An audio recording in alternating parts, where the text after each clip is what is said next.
بسم اللہ الرحمن الرحیم۔ دوستو السلام علیکم ورحمۃ اللہ وبرکاتہ۔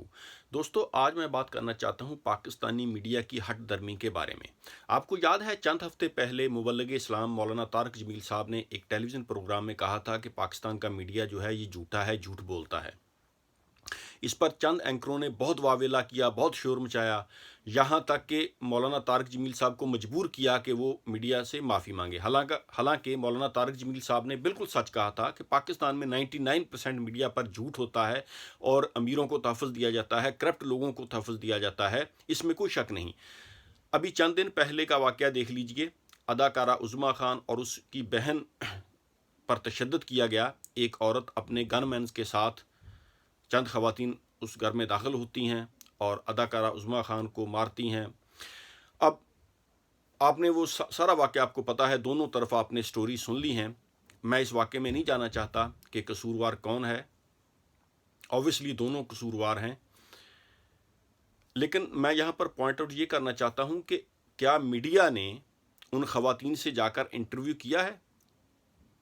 اسی لیے کہ وہ ملک ریاض صاحب کی ریلیٹو ہیں، ان کے پاس جائیداد ہے، پیسہ ہے۔ یہ ثابت ہو گیا نا کہ پاکستان میں امیر کے لیے قانون اور ہے اور غریب کے لیے قانون اور ہے۔ پاکستان میں جس کے پاس پیسہ ہے وہ کسی کے گھر میں بھی داخل ہو سکتے ہیں، اس کو مار پیٹ سکتے ہیں، اس کو گالیاں دے سکتے ہیں، اس کو ذلیل کر سکتے ہیں، اور جو غریب آدمی ہے وہ اپنے گھر میں بھی محفوظ نہیں ہے۔ یہ ہے پاکستان، یہ ہے نیا پاکستان۔ لوگوں نے عمران خان صاحب کو پوری دنیا میں، جو خاص طور پر جو فارن کنٹریز میں رہتے ہیں، انہوں نے عمران خان صاحب کو ووٹ دیا ہے صرف اس لیے کہ پاکستان میں جسٹس کا نظام ہو، پاکستان میں امیر اور غریب کو بلا تفریق، بلا امتیاز و تفریق انصاف ملے، پاکستان میں ایک قانون ہو، ایک پاکستان بنے۔ لیکن ہمارے ادارے جو ہیں یہ ان رچ پیپلز کے سامنے بے بس دکھائی دے رہے ہیں۔ اور خاص طور پر میں آج بات کروں گا میڈیا کے بارے میں، کہ میڈیا غریبوں کی پگڑیاں کیسے اچھالتا ہے۔ اور یہ جو ویڈیو وائرل ہوئی ہے سوشل میڈیا پر، اسی لیے چند اینکرز نے اس پر زو مینی الفاظ میں، دبے چھپے لفظوں میں بات کی ہے، ورنہ میڈیا کو یہ بھی توفیق نہ ہوتی۔ کتنے اینکرز ہیں، بڑے بڑے نام ہیں، حسن نثار صاحب ہیں، حفیظ اللہ نیازی صاحب ہیں، حامد میر صاحب ہیں، کاشف عباسی صاحب ہیں، اوریا جان مقبول صاحب ہیں، اور جتنے بڑے بڑے، ہارون رشید صاحب ہیں، کتنے اینکرز جو تھے یہ وہ ملک ریاض صاحب کے ریلیٹیوز کے پاس گئے اور جا کر ان سے انٹرویو کیا، ان سے پوچھا آپ نے یہ کیوں کیا ہے، آپ نے قانون اپنے ہاتھ میں کیوں لیا ہے، اور کتنے اینکرز نے اس پر بات کی ہے۔ تو اس سے ثابت یہ ہوتا ہے کہ میڈیا جو ہے یہ پاکستان کا یہ دوگلا ہے، اور یہ صرف امیروں کو تحفظ دینے کے لیے ہے، کرپٹ لوگوں کو تحفظ دینے کے لیے ہے۔ ان میں شرم حیا کی کوئی چیز نہیں ہے، غریبوں کی عزت کو یہ اچھالتے ہیں۔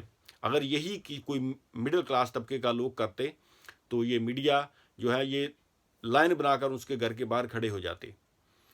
اور پاکستانی اداروں کو بھی اب ہوش کے ناخن لینے چاہیے۔ آپ 2020 میں رہ رہے ہیں، یہی چیزیں اگر 40 سال پہلے ہوتی تو شاید لوگوں کو پتہ بھی نہ چلتا۔ ابھی امریکہ میں دیکھیں آپ، رائٹس ہو رہے ہیں، وہ جو ایک بلیک آدمی کو پولیس والوں نے مار دیا پولیس کسٹڈی میں، اب دیکھیں پورے امریکہ میں کیسے ہنگامے پھوٹ رہے ہیں، لوگ گاڑیاں نظر آتش کر رہے ہیں، گلیوں میں، محلوں میں، ان کے بازاروں میں، شہروں میں، پورے جو ہے وہ مختلف جگہوں پر بہت زیادہ شور شرابہ ہو رہا ہے۔ تو یہ ایسے نہیں چلتا۔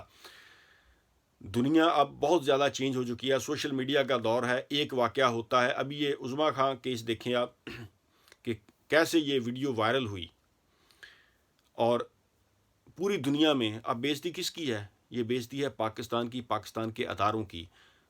جو دوسرے ملکوں میں لوگ رہ رہے ہیں وہ سمجھ رہے ہیں کہ پاکستان اسلامی جمہوریہ پاکستان ہے، اسلام کے نام پر یہ ملک بنا ہے، لیکن ہم پچھلے 70 سالوں میں یہی نہیں، پاکستان میں ہم عدلیہ کوئی ٹھیک نہیں کر سکے۔ پاکستان میں غریب آدمی جو ہے یہ دھکے کھاتا رہتا ہے، ساری زندگی وہ عدالتوں کے چکر کاٹتا رہتا ہے، اس کو انصاف نہیں ملتا، اور غریب آدمی جو ہے یہ عدالت کو جوتے کی ٹھوکر پہ رکھتا ہے۔ کبھی آپ نے سنا ہے کہ ایک پاکستان کا وزیر اعظم سزا یافتہ مجرم، اس کو عدالت جو ہے وہ بیل پر رہا کر دیتی ہے، جانے دیتی ہے؟ کسی غریب آدمی کے ساتھ ہو سکتا ہے؟ یہ پوری دنیا میں مجھے کوئی ایک مثال بتا دیں، کسی بھی ملک میں اگر کوئی آدمی کرپشن میں ملوث ہو، منی لانڈرنگ میں ملوث ہو، اور اس کا جرم ثابت ہو جائے، عدالت اس کو سزا سنا دے اور وہ آدمی جو ہے وہ عدالت اس کو بیل پہ جانے دے. یہ پوری دنیا میں ایسا نہیں ہوتا، اور یہ 2020 ہے. ابھی یہ اداروں کو ہوش کے ناخن لینے چاہیے، اور پاکستان میں جو ہے یہ قانون سب کے لیے ایک کرنا چاہیے، ورنہ ہماری تباہی کے لیے یہی ایک وجہ کافی ہے. یہ ہمیں کسی اور دشمن کی ضرورت نہیں ہے. ہماری تباہی کے لیے یہی ایک وجہ کافی ہے کہ پاکستان میں عدالتوں میں انصاف نہیں ہوتا، اور غریب کے لیے قانون اور ہے اور امیر کے لیے قانون اور ہے. اور میڈیا کو بھی ہوش کے ناخن لینے چاہیے.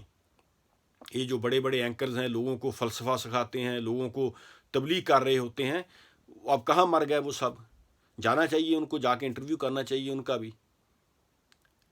تو مولانا طارق جمیل صاحب سے بھی ان کو معافی مانگنی چاہیے کہ مولانا صاحب آپ بالکل درست کہتے تھے، میڈیا میں جھوٹ ہی کا کاروبار ہے، جھوٹ نہ چلائیں. اگر ان امیروں کی چاپلوسی نہ کریں تو ان کے گھر کا چولہا بھی نہیں جلے گا.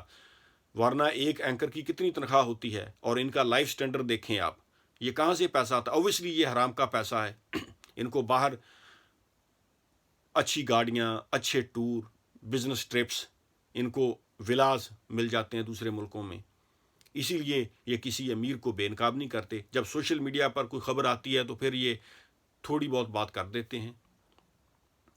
مولانا طارق جمیل صاحب کے ساتھ میڈیا نے زیادتی کی ہے، میڈیا کو معافی مانگنی چاہیے. اور میڈیا جو ہے یہ ثابت ہو گیا ہے کہ پاکستان کا میڈیا آزاد نہیں ہے، یہ صرف امیروں کو، کرپٹ لوگوں کو تحفظ دیتا ہے. بس اس سے زیادہ اور میں کیا کہوں. Thank you very much. اللہ حافظ.